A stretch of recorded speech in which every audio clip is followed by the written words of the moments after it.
dala rond-point Mamelon Kerefe. Gouverneur est joint. Non, moi, je suis gouverneur Togodo. Gouverneur comptable est joint. Bon, moi, je suis le Sidon. Ne. Ah bon? Il y a boy bache. Donc, il y a gouverneur comptable. Ah bon? Ah, net nto kalama. Ah, ne de comptable est. Ah, net nto kalama de. Ayo. Ah, donc il y a gouverneur comptable de là. Ouais. Vraiment, on va ramener à connaître. Donc, normalement, mon manga Orange Money non on chima parce que lobby si on l'a ni pour qu'on l'a ça. Muna? Un gouverneur comptable. Ah. Ah non, tu n'as pas besoin de. Et ça kalama ko suspendre là. Ah, oui, c'est pas combien de mois? Embargo. Warfe malika sila folo. Mane para jo folo. Voilà. An chama de bi. Dota e maliko. Dota e warko. Edadme. Ne. Bon, ça dépend fonga agli jagaboni nga malita ou bien nga Orange Moneta. Ni ame ko Orange Moneta ge jamana ko ngo jamana be de. Ya me jamana fere be ngo jamana de unde ba ko. Voilà. Jana we jamana defense ta. Ante nguma sunyawa. Ne asimi ne josisa. Ko nga nyana ta nationalité malienne. Ani Orange Money badi. Ko be jumenta. Benga na manya be nationalité rata. Akangi nga do sa jo ne bini fele ni ngade. Na manya ka fo ka be nationalité ibe bam nationalité malienne ka fo ki be Orange Money fe. Joya ma jabi di ma fo. Do sa ma jabi di am me me pe ka worondo de fie ka o tike ka boala. Fu ni manya be ke nationalité mi fo fe ne ga so nationalité wona Orange Money be so yende. Orange Money jamana be la de. Orange Money be je jamana o jamana ne ba pe do. O meni ana nationalité do de emani ne fo ka je wuli ite Orange Money jamana mi fere la mbodo ibodo ay Russie jamana URSS Putin ite Orange yele ay ate ora ne ra tanjigida to ra ga munu be Russie jamana ga ne tanjigida wulu ga ke be fira ka parce ta do ba chini wo sira mi yego akon mano wala ay Russie ga warto ko ko rubu le rubu o dumbe du u yere de fi ya e ci no bon ni bagi woro kumbe sa ko mi kele pe bon ngani beto sa mais mo ra ka ne nationalité da malienne 100% kaba ali ela etendia kaba ela bora o ko mangala mancha ere Orange Money jeli Orange Money boko kele ndoro choko di seka teme minga Orange Money la warchi la 1,5 million bien donne 2 millions voilà dakara 2 millions ça asimi 2 millions blané ga Orange Money la sa kling ki ga bon nationalité fara hali be baba manangana no bamraka only English donc ni a famé ça donc panima yu riski azik donc ne benge iniula ne benge mi nationalité tala ibora ne re benge ala nti shido ne re benge mashido sigudo mbali iniula kana ndo ga folo ga sorasi mo wardi de nga dam de ga mo do mi nga telni maraga do e mo nyo wala wala go ya dam de go ne re sala ke bolé di mali ala e flele jogo wala fo te ba mi shido era ko de balu wa dugere wa ko te beto no te do mi nga telni maraga do e kana nga ko ko ere a to folo Orange ga kling fo 2 millions ni taro ere tere ga jibe sora ga bitigi la 2 millions ka blawu boso bi tege jabo tege tiga boy muri wa gonde go do ni ma ngondanga do boni nga wore ay itina ba ko feble ni bi clean ça be fo Mauritanie be ta fo Mauritanie benge bew mon anglais à Mauritanie Ibrahim Dramé il est à Mauritanie il vit bien là-bas il est à l'aise là tu vois c'est mon oncle Dramé et puis Mamadou Kaloga ne papa et tout allez faire Orange Money ga Mauritanie il sait ata diga le fait voilà agré pour souvenir na je désaché mon oncle Dramé oui bana ara ko ga foli fi adiara ni ka Dramé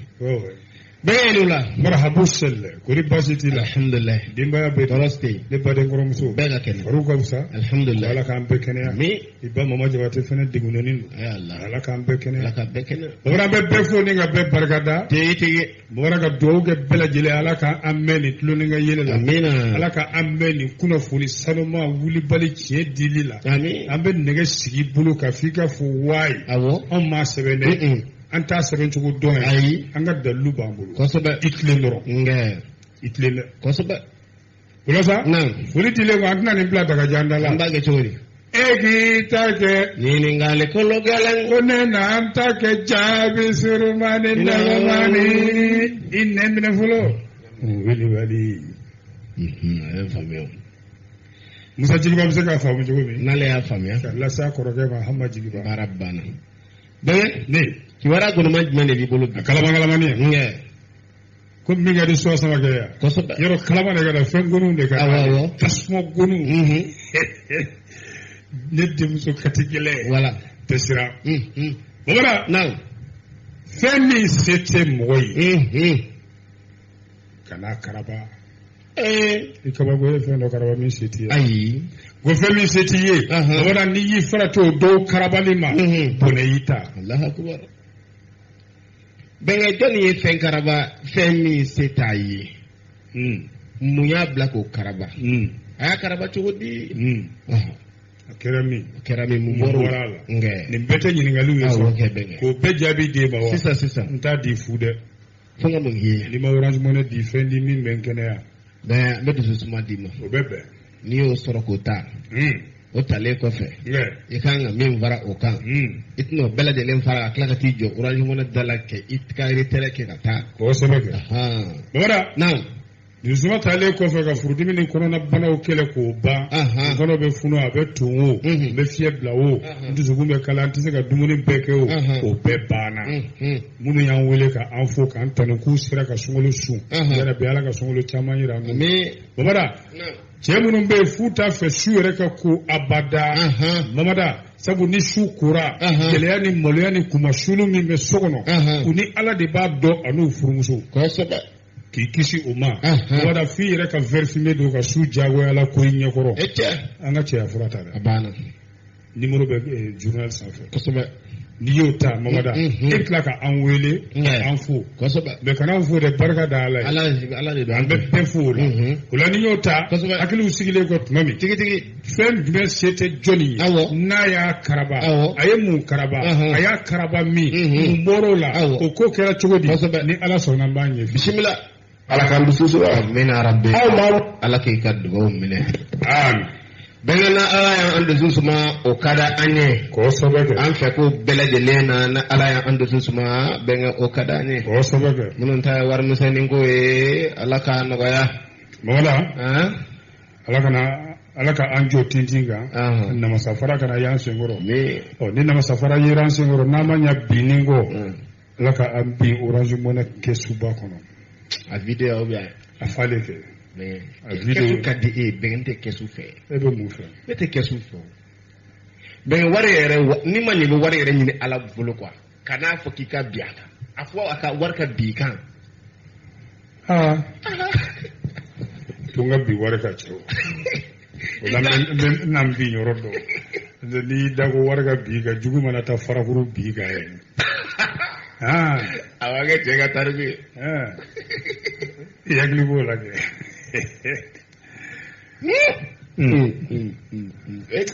Foyi tɛ wari bɔ. Ayiwa. Ala k'an sɔn na. Wari bɛ ka tiɲɛni kɛ. Wari bɛ ka n'a tɛ maa min fɛ u b'a fɔ ko i ba ma ɲi. N'a bɛ maa min fɛ ko o ba ka ɲi. K'o ye duwawu den ye. N'a t'i fɛ ko daga b'i kɔ. Walayi. N'a bɛ ba min fɛ k'i ɲɔgɔnna du ka den tɛ yen. E ma ye don o don ne ka danga bɛ e kan wa. N'a bɛ dɔgɔnin fɛ o ka fisa ni du b'a bɛɛ lajɛlen. Dutigi bɛ wele de ko dutigi kɔrɔkɛ o. Dɔgɔnin mana wari sɔrɔ ka kɔrɔkɛ to yen. Non, n ko kɔrɔkɛ bɛ wele ko dutigi kɔrɔkɛ. A pisansi wari pisansi bɛ yen dɛ. A bɛ dɔw bila ka pan. Dɔw bɛ chinois kan fɔ, dɔw bɛ irisi kan fɔ, dɔw bɛ bobo kan fɔ, dɔw bɛ fila kan fɔ, dɔw bɛ kɔrɔbɔ kan. Dɔw y'u yɛrɛ kɛ siya bɛɛ ye wari nɔfɛ. Komi dɔw tɛ mɔgɔ tɔgɔ ye. adamaden bɛɛ ni cɛkɔrɔba ka wariko ka taa juguya ta bɛɛ ni jamu ni cɛkɔrɔba ye wari ne yɛrɛ de bɛ ala deli sa ala yɛrɛ ka wari de di ni masa ni ka se k'i dagajalan bɔ mɔgɔw da la dogo di wariko kuma nin min na yarabi o kuma e don wa n den ne don n den ala k'a da tigi ma ne don ayiwa bisimila bɛnkɛ ta ayiwa kana hinɛ na ɲininkali la dɛ abada ayiwa bɛnkɛ ne bɛnkɛ na ma ɲɛ k'a fɔ ne kɔni fɛ nin transition kuntagala janyalen ye bɛnkɛ ni transition kuntagala janyalen mana kɛ nin sisan kalo 24 bɛnkɛ ne ko baara fɔlɔ teliman jumɛn de kan ka kɛ sisan k'o kɛ pour la sortie de crise Mali CEDEAO. Deux points. L'imminence de la publication du chronogramme détaillé des élections. Voilà ko wala sa Mali ni CEDEAO se fa sabasiri min bani nyanche o ka bante pewu o pala na manya do fara la tradition kunamaka kalo muga ani nane ka koyi wala sa bara telema min nganga kede o de ka kalafli watu bolodale sebe ko yira bela chronogramme détaillé des élections. C'est que gouvernement niveau au dé les pays waro domina nanga ministre mi sur les do jamana kono ko nyana bolila e maraw chebolila na le gouvernement fana ga kuma la silay ale maboka décision do kalawa no e degré asumu yere buluno be mina o mala ko do fara la tradition ko namaka kalo muga ani nani o ngabi damine marsigalo temene kile muga ani woro o kuma ile fole sa mamada o bolon be mine sa o adu fogunde wala sa benganga soro CEDEAO ni Mali o ministre itola o sira dengar la ben to len dembo affe ayi dado kuma do la ko lu fene wala anye kosobe abise ko famu chumi ako femi e kalafli wati bolo dale ni baraw be ka be wati munu mo te chronogramme sa ko o bidda kene ka bebo yi nga bala de fo wasablo no sente uluka jeni kalafli sharia woteli nono mo woti aka gele chronogramme gabo ni chronogramme ni mabo aka gele nyangili ga wuli ga bonga ko nun lo menyana tindi esike o bele gouvernement ngoni ko ne kalo mo ngani nani yo fara ko na manaka pour parole a fa chumi o bora sharia munu ngono tututo yi nendo abela abidamne wati mi yi nendo o bela aywa ministre Ablaye Maya ako ki ka do kokoro bele fla de be asumuga dikreina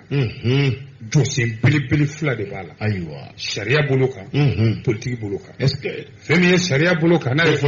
ako dikreina sharia soso chugo shidela ko kadaka do fara literature kunamaka o tun bolo daledu transition re sharti sigingera mingo bolo dale mo kono kafo dom se ka fara kunamaka aywa uma bo sharia kono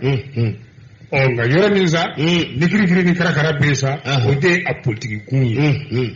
ora la ministre hagil na jigige ako furba kuma min sigira no ya assise nationale de refondation ko era ku ya nyinu ka do fara tradition kunamaka ka ta kaloro ka ta sandu ko so be o ko ni ay degré fora jengera ni ay asumiya siye no ende mandi mi nga tromete soro ka so be wara mi ga saraga bena ko asimu ga bulu do aku ka warbo kati barabara o wari ne bo bla zamzamu ji de la kan ko de bi chena na abe mobli kati wa ko to da di kabine do abu koralendo di kono yi dublu kabine a cheti yele alle ga mobli kana mo gon ti yele ma yoni ko warno gabe wa te yele ne ba fa asimu yele to fo ka sin korta ga bodu benge otna gena nyana ene nyabala bora asimu mana nasiga so dongodo ko mikoro bene bulu ka jwa nyema wallahi en kala la ga bonga kala mbala yele be bisiga la ko o sebiye ne bala o kelen ngone na jori nyema bisiga la yerde president salugu sano le mo la yele o fele te yele ay be mo fiere e be se ka dese ka mami na yele re kene ka ampe jole e sa fula o be jole nyena o jahne me maliki o ba le la yele abe yele muna ingo jara ma malimi go bismillah atofo ale bismillah ba fo ko gonna ni sodnana bi nye ko mu nai to ko jona ba go la si sira wa lura wala ne ko kibel la si wa tara di maligi ma abe yele aga yamla jina ayo bora politiki sira de ka sa tarakata ni mbo yoro ni nai sabu ukun ya fo furuba baro konona na furuba kuma la sigila ko tradition ko na saga je kala woro fo san du digre tali asimu fe yoro mu ya bla yi o ikado ko be mali tew yere de ka nafas konona nafa konona dans l'intérêt de la population o kore mu ba munum bolo dala nolu kanga ke politiki baraw yelema lula jamana jose sharia yelema lula no institutionnel ye ani kala fili labewna ko bena seka ko wati ko aywa nitri maiga ko degere en fene no asimi degere min tani ka bi boni jabi de ka mo jabi mo munu bolo goni chejugu shi tradition nyemawla ku ba fe ku bamba fanga inga bada ko dia to asimi dikere boka dan sigi fanga ina kalo kile mo wanna ske ministre nyinga ko ma ko bara bele folo jumew no lu bena buluda cabinet national de refondation temena ministre kuma ki ka do assise national de refondation yere folo ulu te la nyini keme durni tan woro de da kene kasike wala sa jamana inga muluko dale ulu nyekorot mami u ya laje o la nyini keme duruni tani woro ina bara kolo gele junon ka teli ka ke folo ka bonyogon dafe munu nga gunuma nu yere wala sa nga segi or constitution normal la est-ce que ayo ako baraba nu ne kono ikado jamana jose sharia kura bena ta adoption d'une nouvelle constitution Sigimbeke kala fili sharia na abokolo na akirefe denw bɛɛ kan k'a bɛɛ fɛsɛ ko de baara teliman fɔlɔ a natɔla ɲɛ mun kunna fɛnɛ lakana ko o ɲɔ ɲa fo k'a kun su ko ka d'a kan k'an ka fama an ka sɔrɔsiw u bɛ sanna yɛlɛ la l'armée monte en puissance ayiwa ko mais kalafili sariya ni wasabulon m'o wote o de dun ye chronogramme yɛrɛ bɛ wolo ka bɔ o de kɔnɔ ko fo de ka kɛ ministre Mayiga ko ko n'a ma ɲa degré kɔni tara ka dɔ fara i ka dɔ fanga fanga kundama kan o la kalafili waati bolo dalen k'o détaillé k'a fɛsɛ ko de lafiyalen don wa o de bɛna kɛ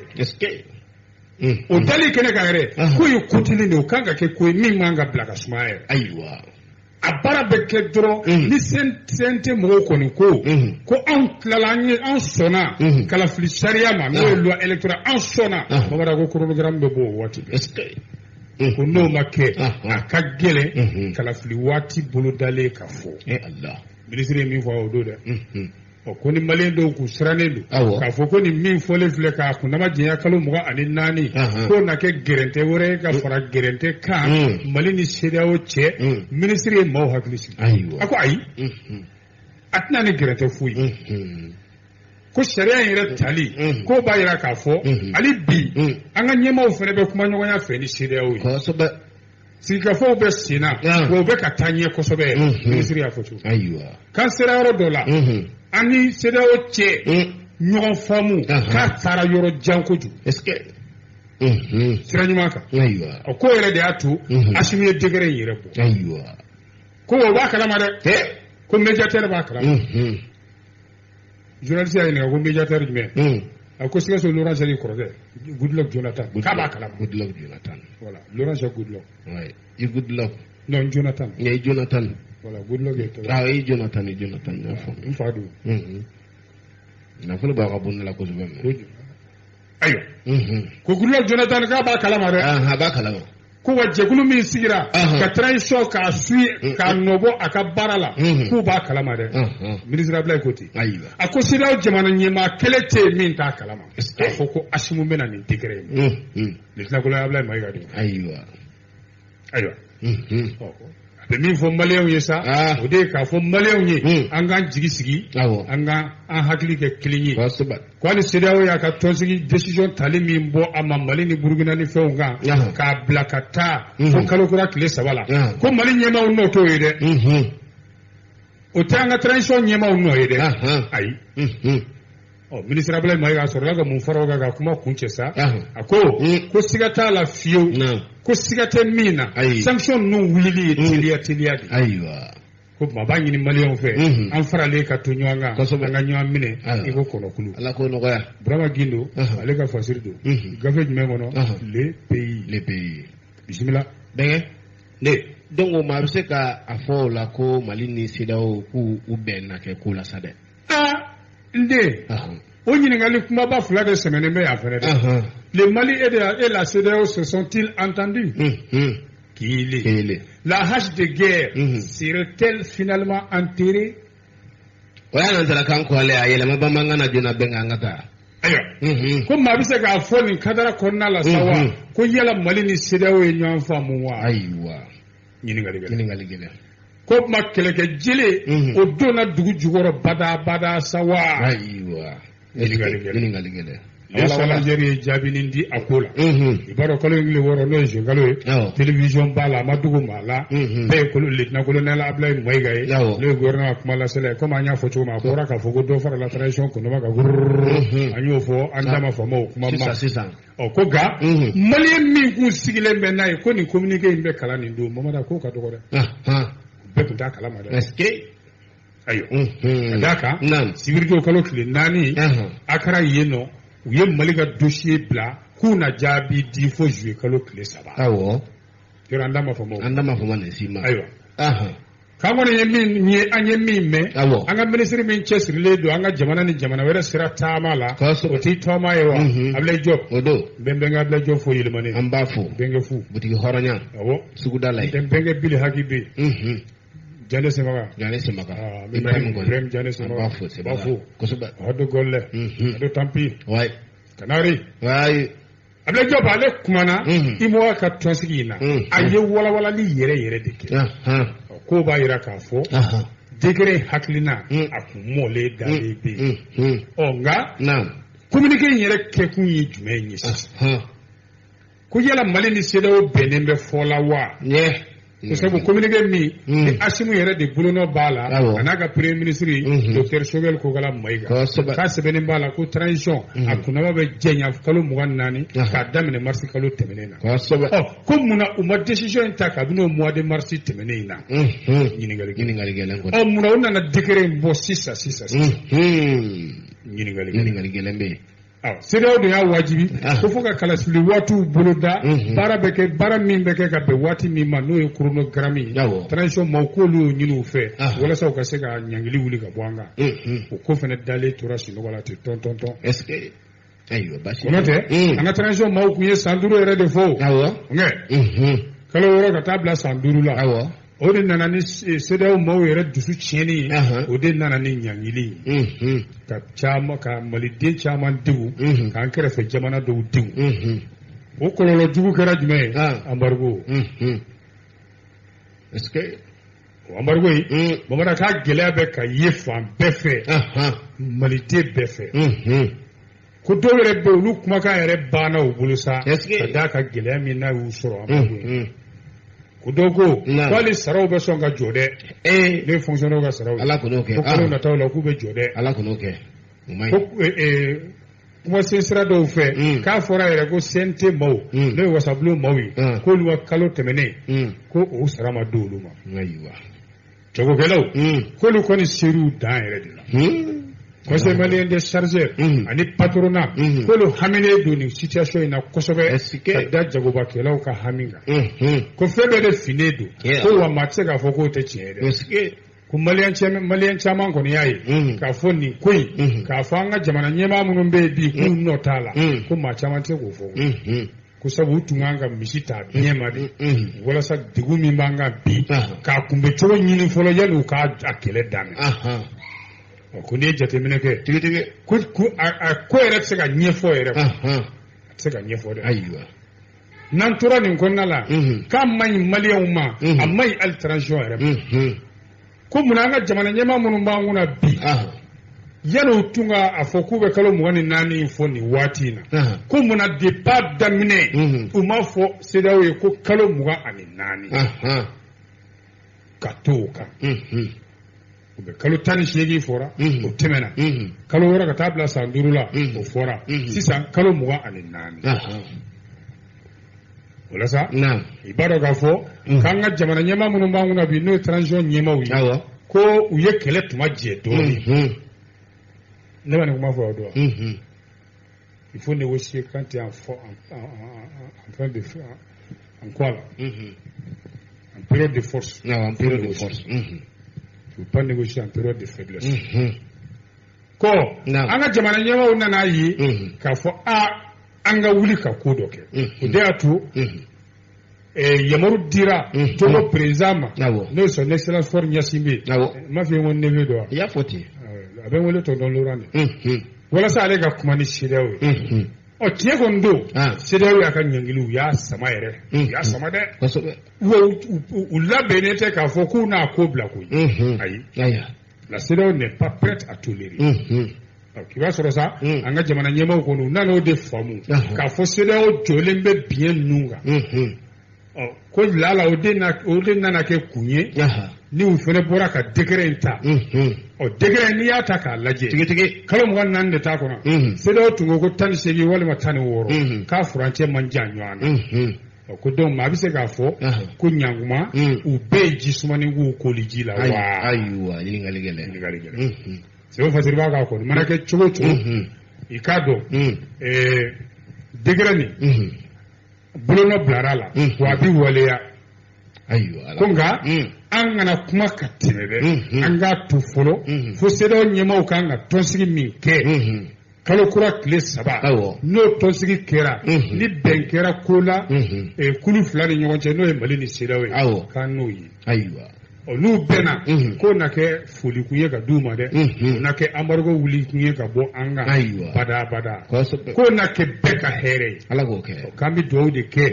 o palasa nin ka kɛ kɛlɛkɛmuru ni kɛlɛkɛtamaw donnen dugu jukɔrɔ Mali ni CEDEAO cɛ ɲininkali min bɛ yen o de ye nin ko yala mankan banna u ye ɲɔgɔn faamu ko bɛ nin cogo la basi tɛ bisimila ne ko jɔnni minɛna dɛ lasi c'est journée énergie baarakɛla don ayi a tɛ baara kɛ courant tɛ lasi fɛn min fɛ yen ko énergie baarakɛla tiɲɛ don o de an bɛ to ka bougie san ani ka taa pétrole san a kɛ lampan na e ko jɔn minɛna dɛ pour s'être fait passer pour un agent de l'EDM e ka m'o de ma 2 points Issa Diallo mis aux arrêts o y'a nanzaraka wala bamanankan na an ka nin faamu bɛɛ nin kamalen de y'i yɛrɛ kɛ énergie baarakɛla ye tɛgɛ dara butintin kan Issa Diallo 22 septembre gafe de y'a fɔ i b'a dɔn an ka yelen soba n'o ye énergie di Mali ye a bɛ waatinin bɔ wulilen don yuruguyurugulaw kɛlɛli kama minnu bɛ courant trafiqué k'a yuruguyurugu n'o bɛ ka kɛ sababu ye ka énergie yɛrɛ mankutu tiɲɛ k'a tɔgɔ tiɲɛ o la sa ko Issa Diallo in ka minɛli yɛrɛ bɛ se mais a bɛ se k'a fɔ ko a kun dɔ ye o ye k'a minɛ ka taa n'a ye commissariat de police la 11e arrondissement énergie maaw yɛrɛ de nisɔngoya sɛbɛn don plainte ayiwa ko maa o maa bɛɛ ka olu tɔgɔ tiɲɛ namara ni yuruguyuru ye courant sira fɛ k'a bɛɛ yɔrɔ ɲini k'a bɛɛ mun ye fulakɛ in malo sa n'o ye Issa Diallo ye jaa ale bɛ ka nin baara in kɛ tuma min du min kɔnɔ ye olu bɛ k'a filmer vidéo la o vidéo yɛrɛ bolila bɔlɔlɔsira caman kan ne yɛrɛ y'a ye i b'o maa fila u b'u yɛrɛ kɛ énergie baarakɛla ye k'u tile compteur ma ye vidéo kɔnɔ i b'u ye yɛrɛ koyi du dɔ kuru kɔnɔ ye u bɛ ka don k'u ɲɛsin compteur ma o de ma bɛɛ dudenw ma sa ani dutigimuso ma olu y'u filmer u ma bɛɛ kuma la u ma ɲɔgɔn faamu o vidéo in sa o de taara di polisiw ma baara banna polisiw y'a ye k'a fɔ nin ko sugu n'u ma wuli k'u jɔ ka nin kɛlɛ nin bɛna ni tɔgɔ tiɲɛ ye an ka yelen société ba ma dɛ a n'a ɲɛmaaw ma o de y'a to énergie ɲɛmaaw olu fana ye plainte don commune 5 tribunal la maaw kama minnu bɛ ka nin baara cɛjugu kɛ u yɛrɛ kɛ énergie baarakɛla ye ka taa kuma ka maaw ka compteur la an ka polisiw fo dɛ dɔw kɔni bolo polisiw ta ye surafɛn minɛ dɔrɔn yɔrɔ ne ma f'u t'o kɛ mais polisi ɲuman t'o kɛ min donna polisiya la a ɲɛ ɲuman kan mais Mamada o kɔrɔ tɛ an k'u lagosi an ka polisiw dɛmɛ u ka baara la Mamada polisi nafa ka bon dɛ n'i ye polisiw bɔ an ni ɲɔgɔn cɛ sisan Mamada n'i ye polisiw bɔ an ni ɲɔgɔn cɛ sisan a bilahi Lasi ka kɔɲɔmuso tɛ si a kun bi awɔ jɔn b'a minɛ a la nege tiɲɛna bɛ n polisiw ka to an ni ɲɔgɔn cɛ n'o tɛ Lasi ka kɔɲɔmuso kɔni ka gɛlɛn a ma dɛ polisiw ka bɔ an cɛ dɔrɔn parce que Lasi taara kɔɲɔmuso ta fo Kajolo Sikaso ni Kajolo ka jan dɛ n ko ni polisiw bɔra ni ɲɔgɔn cɛ kɔɲɔmuso bɛ taa surafana karabalen tobilen ye bi wa ni Lasi ye n ka da la fana n b'a kun ci polisi tɛ foyi mun bɛ bɔ a la foyi tɛ bɔ a la voilà polisiw y'a to an ni ɲɔgɔn cɛ n'o tɛ a ma ɲi a bɛ polisiw fo est-ce que Lasi muso bɛ to a kun Sikaso directeur régional de la police nationale an b'a fo ka commissaire fila bɛɛ fo an b'u bɛɛ fo premier ne yɛrɛ muso bɛ yen Maram Kulibali an b'a muso fo ka déjà n ko min muso fo n b'a ok i tun bɛ t'i d'a ma k'i kɛ wo la VP la Ali Jalo bɛ yen Ali Jalo n tɔ ma kanu tɛ fo kosɛbɛ Mamada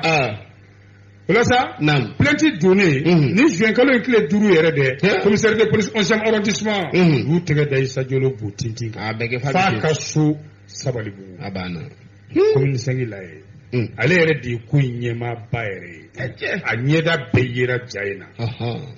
a minɛnen ja Isa Jalo in a y'a ka baara dege stage a y'o kɛ énergie yɛrɛ de la ye donc a bɛ énergie gundoma yɔrɔ caman dɔn a ba caman dɔn 11e arrondissement mɔgɔw y'a minɛ n'u ka commissaire gɛlɛn commissaire divisionnaire Dramane Traoré ale de bɛ 11e na ye an b'a fo voilà o b'a yira k'a fɔ ko sɛgɛsɛgɛliw ma ban dɛ sɛgɛsɛgɛliw bɛ sen na n'a sɔrɔ jɛɲɔgɔnjugu b'a la minnu fana ka baara ye nin walima ni mɔgɔw b'u bolo énergie yɛrɛ kɔnɔ ye u ni minnu tɛgɛ bɛ ɲɔgɔn bolo nin baara cɛjugu ye o sɛgɛsɛgɛliw bɛ sen na ko n'o sɛgɛsɛgɛliw banna tuma min na u bɛ sɔrɔ ka taa Isa Jalo jɔ procureur ɲɛkɔrɔ procureur bɛ sɛbɛn d'a kan dogodogonin ani donni min ka kan o tɛ d'a kun wa commissaire divisionnaire Dramane Traoré 11e arrondissement ale y'o de fɔ a ko nin kɛra sababu ye n bɛ bɔ k'a fɔ malidenw fana ye an ka ɲɛ yɛlɛ n'aw ye sigana ye nin baara cɛjugu sugu la fanga yɔrɔ min ka surun aw la a ye welewele da n'aw sigara maa la aw ka so dunan dɔ aw bɛ ka taabolo y'a la min n'aw ka dudenw taabolo tɛ kelen aw t'a dɔn aw kana bugɔ aw kana fɔ a ye welewele da commissariat min ka surun aw la o la sa ko nin ye énergie de sɔrɔ bi mais a bɛ se k'an ka cakɛda wɛrɛw sɔrɔ maa kuntanw ka taa baara kɛ cakɛda wɛrɛw tɔgɔ la ko tuma an ka ɲɛ yɛlɛ dɛ Seri Jamdɛnɛ ale ka fasiri don 22 septembre ne ko tɔn jumɛn kuma na dɛ Semas u ko di Imam Diko ka tɔn e ka mɛn les 2 ans de M5 RFP 2 points le constat d'échec de la Semas o kɔrɔ ye Mamada M5 RFP ka bangeli san filanan o san yɛlɛma ɲɛnajɛw ma kɛ wa Semasi n'o ye Mamudu Diko ka tɔn politique tɔn ye o de ko k'olu y'a kɔlɔsi ko M5 RFP a ka baara bɛɛ lajɛlen kɛra fu de ye échec bɔ furula ko Semasi ko tɛ ma e kabako i bɛ M5 la ne don e tɛ foyi la ne bɛ fɛn na dɛ ne bɛ baara kɛ Orange Money la an kɔni tɛ baara kɛ voilà voilà ko Semasi ye M5 RFP kɛ bɔfurula ko ye olu ka jate kɔnɔna na les pays de y'a fɔ i b'a dɔn k'a fɔ M5 RFP jɛkulu belebele don min bangera an fɛ yan M5 RFP u ka san 2 sɔrɔli ɲɛnajɛw de kɛra o la sa jɛkulu minnu tun b'a kɔnɔ k'a kɛ tɔn belebele ye u bɔra k'u hakilina di minnu ka surun comité stratégique ɲɛmaa la n'o de ye premier Sogɛl Kɔgɔla Mayiga minnu n'o ka surun olu kɔni y'u disi gosi ni M5 ka baara kɛlen ɲumanw de ayiwa olu ma juguma siya la nka minnu bɛ yen Mamudu Diko ka fan fɛ sa olu y'a ye k'a fɔ k'a kɛra bɔnfurulako de ye échec total ko kɛrɛnkɛrɛnnenya Sogɛl yɛrɛ nalen fanga la k'o ye M5 ko yɛrɛ tɔ ban M5 RFP n'i y'a jateminɛ a bangera juin kalo tile 5 san 2020 k'a ta o la ka na bila juin kalo tile 5 san 2020 ka na bila juin kalo tile 5 san 2022 o tɛ san 2 ye wa nin tɔn in bangera olu de farala ɲɔgɔn kan mɔgɔda ni ka fanga kɔrɔ bi n'o ye ala ma hinɛna El Hadji Ibrahim Boubacar Keita ale ka fanga bi n b'a denkɛ fo Senghor Tidiane jo de Paris n b'a fo danbe kɔnɔ halalaya kɔnɔ n bɛ Senghor Tidiane fo n b'a fo Lora i b'a dɔn u dɛmɛna o fanga yɛlɛma in na sɔrɔsiw fɛ ayiwa nka M5RFP kɔnɔ dɔw y'u yɛrɛ filɛ Imam Dicko ka maaw ye o ye Imam Dicko ka maaw ye olu ma nisɔndiya kosɛbɛ ni M5 ka taabolo ye ayiwa o jɔsen sa u yɛrɛ y'o yira k'a fɔ M5RFP u y'o kuma yira a kɛra dusutiɲɛ ye a kɛra bɔnfurula ko ye ayiwa fa kɛra sababu ye Imam Mahmud Dicko min yɛrɛ tun ye M5RFP ɲɛjɔyɔrɔ kɔrɔ ye ale yɛrɛ bɔra ka kuma girinba dɔw fɔ foroba tɔnsigi dɔ la Bamakɔ an da ma fama kuma abada kɔrɔmatigɛli ninnu tun ɲɛsinnen don an marabaw de ma f'a k'olu ma k'olu ye kunci kunkolo gɛlɛnw ye haroganw ko o digira i k'a dɔn maliden caman na ko mɛ n'i y'a jateminɛ a ma dan an marabaw dɔrɔn ma a k'olu ye haroganw ye ko mɛ a ma dan olu ma dɛ a ma dan olu ma a tilala k'a fɔ ko an ka fanga ɲinitɔnw n'o ye politikitɔnw ye ani société civile k'olu bɛ yen komi su a ma dan o ma dɛ ko diɲɛlamini tɔnbaw n'o ye communauté internationale ye k'olu ye yɛrɛ orgueilleux quoi il est orgueilleux a fɔcogo kɔni ka ca bɛɛ bon ni min y'a faamu bamanankan na cogo min la communauté internationale est orgueilleuse ayiwa parce que dɔw b'a fɔ tigɛnsɔn ko tigɛnsɔn k'i yɛrɛ bonya a bɛɛ b'u la yen ayiwa o la sa ko tɔn in y'o yaba cogo de filɛ nin ye ten a maa wɛrɛ sababu tɛ dɛ docteur Choguel Kokala Mayiga i y'a faamu ko kana kɛ jumɛn ye sisan n'i ye kumaw de fɔ min ni fanga in hakilina tɛ taa Mamada k'i ye kara sɔrɔ dɛ ko lala o na kɛ sababu ye ka bagabaga ta ka ɲɛsin dasago fɔ ma ka bagabaga ta ka ɲɛsin fara ɲɔgɔnkan ma ka bagabaga ta ka ɲɛsin i k'a dɔn k'i hakilina di Mali kan ko dan bɛ ka kari o la dɛ u y'a ye k'a fɔ ko gouvernement de transition min b'an kunna bi olu kɔni tana de ye k'u kɔrɔma tigɛ mɛn ko ka sɔrɔ dɛ an bɛ don min ko bi u mago b'o yɛrɛ de la maliden bɛɛ ka hakilina walasa ka jamana in wuli ayiwa jamana si tɛ jɔ Mamada n'i m'i ka jamanadenw ka hakilina ta k'a don ba la ko hali minnu t'i fɛ hali i ka ca ni minnu ye n'o ye minorités ye a to yen u k'u da sago n'u hakilina fɔ i k'i ta tɔmɔ a la ayiwa ko nka dɔ y'a ye Mamudu Dicko bɔra ka kuma min fɔ nin a kanubaw ko Mamudu ka kuma in bɛ don kadara de kɔnɔ a ye maaw lamɛn hali na minnu t'aw fɛ hali ni minnu man ca ko ka sɔrɔ a ma da hali transition dɔrɔn ta ma o a ye communauté internationale gosi ka société civile ni fanga ɲinitɔnw k'olu gosi a kanubaw ka kuma de ye nin ayiwa o kofɔli nin bɛɛ kɔfɛ sa au-delà de toutes ces dénonciations hali kumalasela dɔw tun b'a conférence kɛnɛ kan ye k'olu dɔ ko yɛrɛ ko Choguel ka walan bila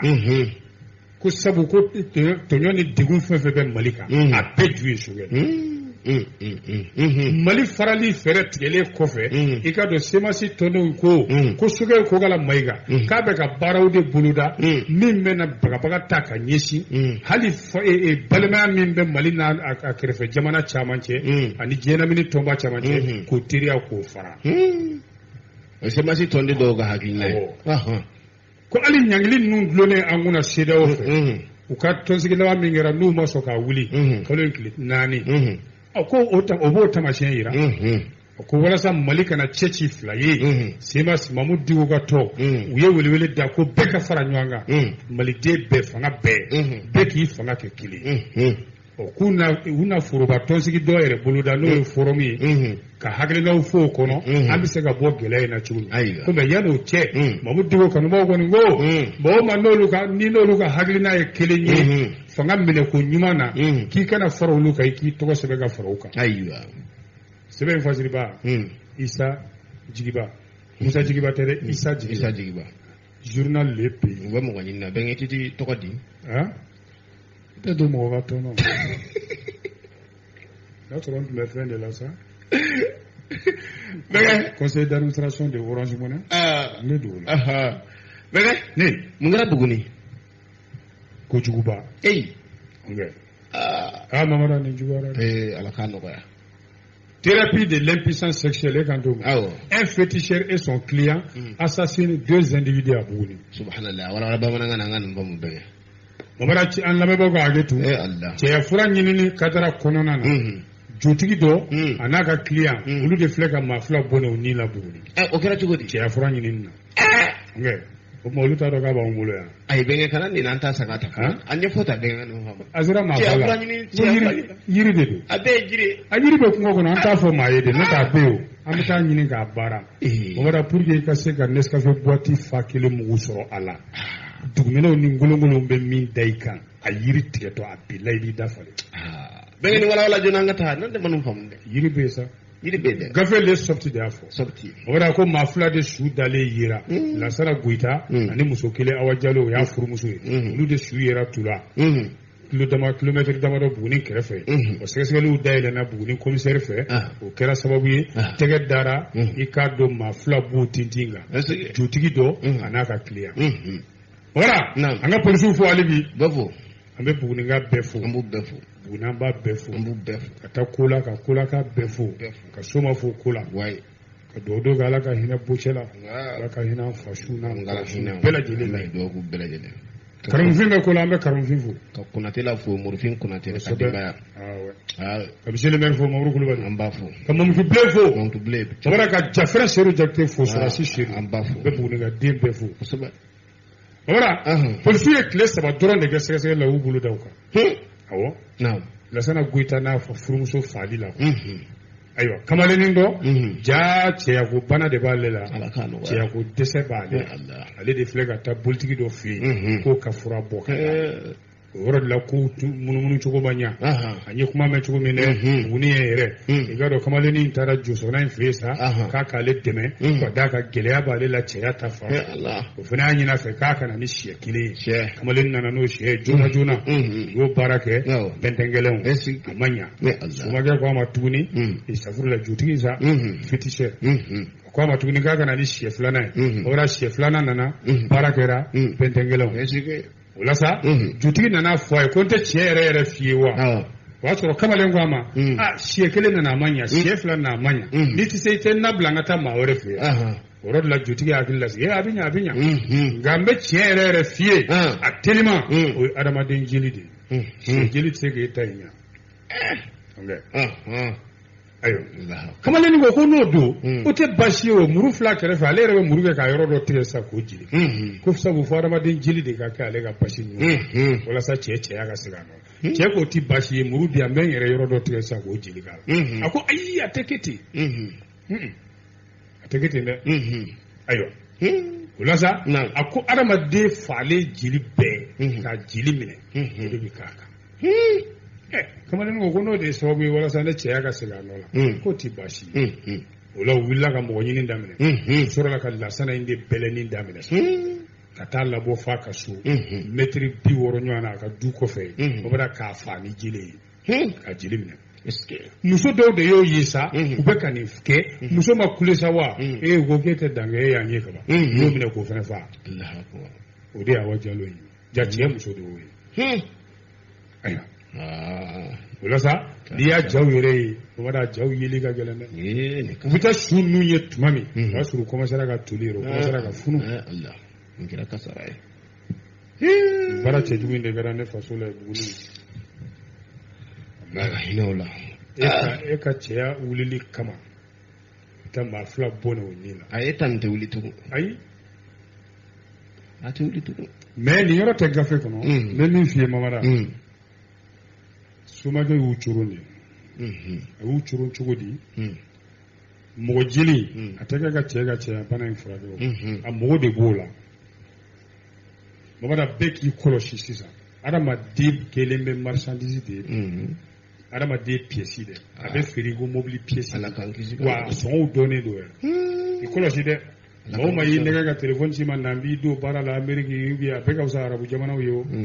n'i taara i tɛ na n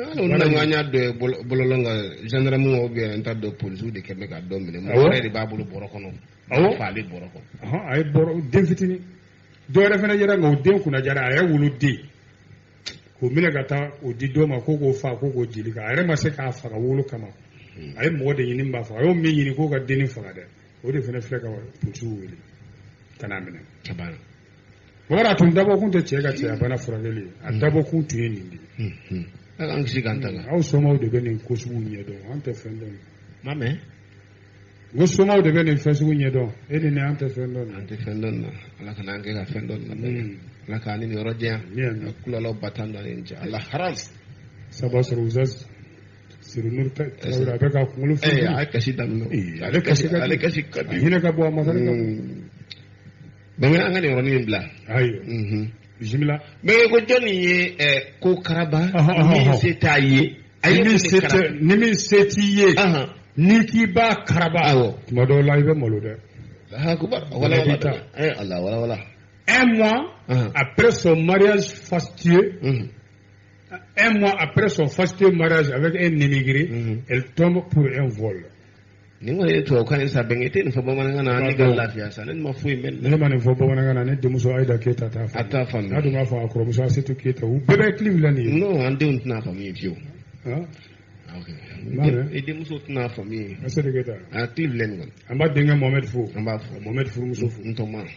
Bɔbɔra mariage duman ba in kɛlen kɔfɛ sa kɔɲɔmuso de ko k'ale t'a fɛ ale ye ko ka juguya fo mɔɔw k'a fɔ ko kɔɲɔ diyara ale la donc a nana bi suyɛni kun de kan sisan f'a minɛna mais ala la kɛ ko bɔ a ka faamu bɔ ta awɔ tɛ taa cɛ ko ne yɛrɛ faamana bɔ ne ko bɔ yɛrɛ a bɛ Australie de wa ou bien a bɛ Espagne de wa bɔ non bɔ bɛ France Lafiyabugu dɔ bɛ France ye awɔ n kɔni t'o kalama mais Bamakɔ kura bɛ France awɔ de Bamakɔ kura bɛ Marseille u ye maliyɛnw ye Marseille quartier dɔ da ko Bamakɔ kura ko ye n ka lycée kɛ yen i ka lycée kɛ yen o la yen kasa b'i fɛ minɛ a kasa banna o sɛgɛn y'a kasa ban c'est à dire ne bɛnkɛ Yakuba Jagabi a ko ne den ale kɔni ye jamana bɛɛ kɛ a bɛ Yakuba Jagabi a b'a fɔ k'a Jagabi ka grand frère fo Bɛnba Jagabi ka denkɛ Abilaye Jagabi fo bɛɛ Jagabi Mamadu an taalen Sénégal a ye ɲini fo ka taa ɲɛ denmisɛnnin sɛbɛ puis ka taa nafolo di a yɛrɛ yeli bɔ o diyara n ye san a ye min dan tigɛ o de diyara o diyara ka tɛmɛ a bɛɛ kan o de bɛ diya ye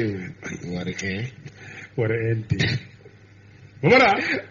ni muso in Mamadu a filɛ k'i yɛrɛ don ko de la dɛ ko ale bɔlen kɔɲɔ la fo mɔɔw k'a dɔn ko kɔɲɔ diyara ale la se b'ale ye se b'a cɛ k'a sɔrɔ dɔrɔmɛ t'a cɛ kun se t'a ye ko f'a ye cogo ka ɲɛ